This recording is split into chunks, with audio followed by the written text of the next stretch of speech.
In 2012, Tom Petty and the Heartbreakers were set to go out on tour, but they hit one snag. Their equipment was stolen from the rehearsal space. It resulted in Petty pleading to fans and offering a cash reward for the equipment to be returned.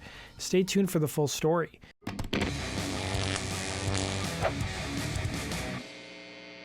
In 2012, Tom Petty and the Heartbreakers were rehearsing for an upcoming world tour at Soundstage in Culver City, California. According to the band's website, gear for their upcoming tour was stolen, including a 1967 blonde Rickenbacker, a 1967 Epiphone Sheridan, a 1965 Gibson SG TV Jr., and a Fender Broadcaster.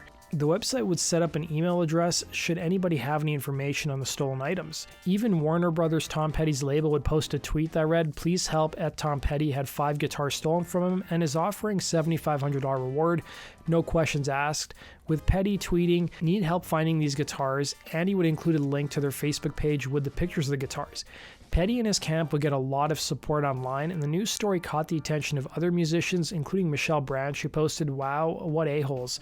Who would steal guitars from Ed Tom Petty? Can you help find him?" she'd say. Whether or not the guitars were found seemed to do little to impact the Heartbreakers tour, as they wouldn't cancel any dates as a result of the news. Then fast forward almost a week later, the day the tour was set to kick off in Broomfield, Colorado, Petty would post on the band's official website, "I'm extremely grateful to the Culver City Police Department for a job well done, and touched by the outpouring of good wishes and concerns from our fans and friends." So who stole the guitars and how did the police track them down, you may be asking? The Hollywood Reporter would report that a private security guard named Daryl Emmett Washington, who was 51 at the time, was the culprit behind the theft. He was working at the Culver City studios as a private security contractor where Petty and his band were rehearsing.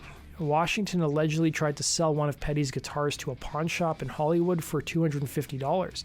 The police caught a break when someone on social media recognized the guitar at the pawn shop as belonging to Tom Petty.